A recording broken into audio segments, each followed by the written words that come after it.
Hi, it's Paula from Paula Quilting. Welcome back to my channel. Every now and then I receive some donations either from my Southampton Quilters group or some other people around, or even some of the viewers were sending me their scraps, and when I'm unpacking them I never know what's inside. So in one of the recent donations I found a bag, as you can see, of those kind of crumb type of blocks. There's quite a few of them, and they have been even pressed, which is nice. So they're looking really good. As you can see, they are using kids fabrics, so I guess it was kind of planned to be donated perhaps. And I thought, actually, because they are already kind of semi-finished, not yet but almost, I will try to finish it and make it into donation quilt. So I've pulled out my magic numbers trays with a kids fabric. If you're new here or you haven't heard about magic numbers yet, I will leave a lot of information in the description below. I also recently published a book about magic numbers, so I will leave everything in the description below so you can check it out. So what I want to do first is bring it up to some sort of size I can then play with my magic numbers. So I don't want to square it down to 4.5 inch, so I think I will bring it up to 6.5, and then obviously will match with the rest of the blocks. So what I will use for it, I will either use my 4.5 inch rectangles from my box, or I will use my 6.5 inch strips from my box. Also, I have found on my hanging system some of 2.5 inch strips which are not pre-cut to anything yet, which I can use. And also I had some leftovers of 1.5 inches. So all of those things, they are all kids fabrics, and I will incorporate it to bring those crumbs or crumb related blocks into that size that I can square it up to 6.5. So that should be fairly easy and quickly to do. I will just take one of those squares at a time, just see which scrap will fit better. Will it be 4.5 inch length or 6.5 inch length, or perhaps just take one of those even longer strips I've got here, just to not kind of waste those ones if they don't particularly match, and then I can sew them all together until I create all of them into the 6.5 inch blocks. So let me just do that, and then we can think about how further we can develop this quilt, but not kind of put into a lot of time into it, just to make it quick to finish so it can be donated fairly quickly as well. So if you have a batch of something somewhere in your trays, in your bags, in your boxes, which is perhaps, it's not necessarily a crumb block, it can be something you've started a design but it's not yet finished, maybe that will motivate you to finish them with me the way I'm doing it.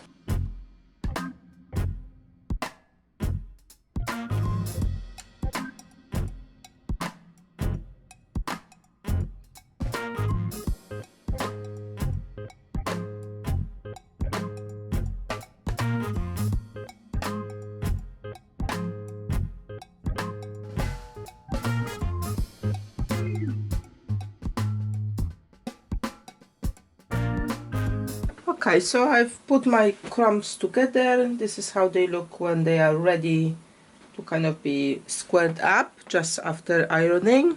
This batch I actually added, it's a kind of after last ironing, I've added the starch as well to make sure they are a little bit more rigid. That helps with the squaring up. And here I've got the pile of squared up 6.5 inch blocks now. And what can I do now? I can just put them together as they are. That will make a nice, colorful, very child-friendly quilt, because I obviously use children's fabrics here. No problem here. I could perhaps add some solid 6.5 squares to the mix and make it a little bit more toned down, let's say it that way. Or, since it's now a 6.5 inch block, which is a part of our magic number trays, I can use my book and pick up any block that includes 6.5 inch square and complete block like that. So options are there, and you can use anything you like to do it. Now my goal is obviously use up my scraps from my magic trays, so I will do two type of blocks to put together, make them a little bit bigger before I put it into the quilt. So I will be doing fake 9 patches. I'm calling it fake 9 patches because when they sewn together they look like they came, you know, if you had a 9 patch made of 6.5 inch and you just cut it into the middle, then you kind of have the similar effect. But I will use my scraps from my magic number tray. So for this colorful square I will use some solid strips to go on 2 sides, and then I will add a children's fabric 2.5 inch square, and that's my block A. And then for block B I will use a 6.5 inch plain fabric. I will add strips from my kids fabric, 6.5 inch strips, and then also here there will go a solid fabric. So when I have those two type of blocks sewn together, there are gonna be some combinations I can put together into the same quilt. So let me sew a few of those blocks, we pop them on the design board and see what we can come up with those.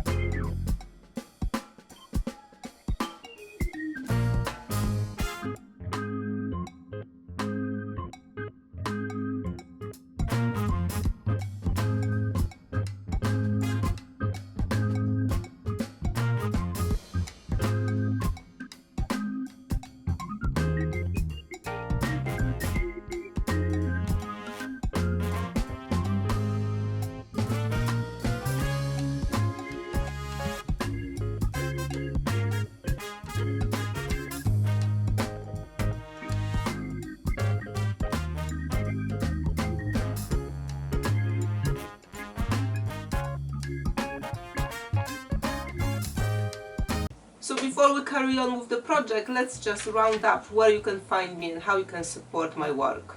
First of all, please subscribe to my channel and watch videos as I'm posting them without skipping the adverts, please. Please comment against the videos because that helps to push them out to wider audience, and don't forget to share with your quilting friends. Join my network either on Facebook or Instagram. All the links how and where are in the description below. Where you see my posts either on Facebook or Instagram, please like, share and comment on them. If you like to add something extra, I've got now membership available through the YouTube.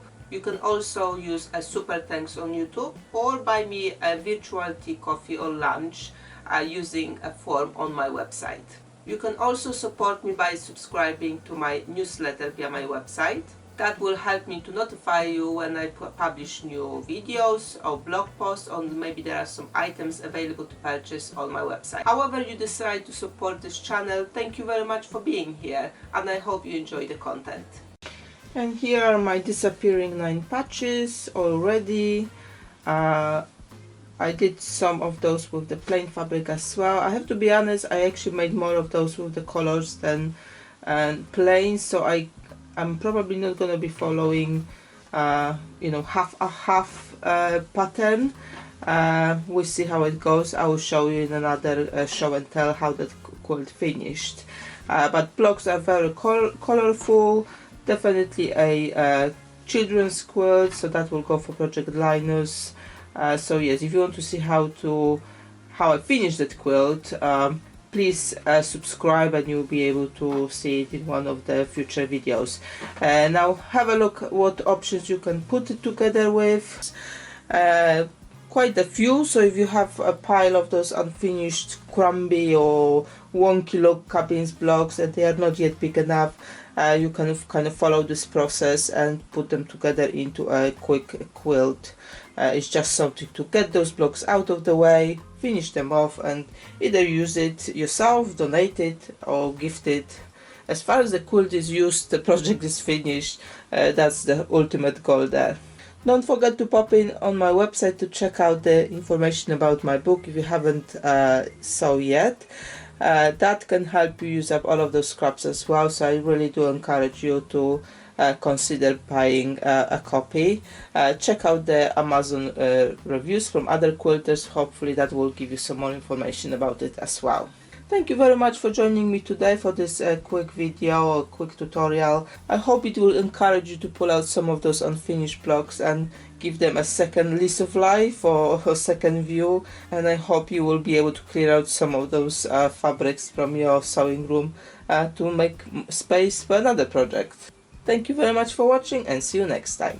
Thank you for watching. I hope you'll share this tutorial, subscribe if you haven't done so. Happy sewing, and see you next time.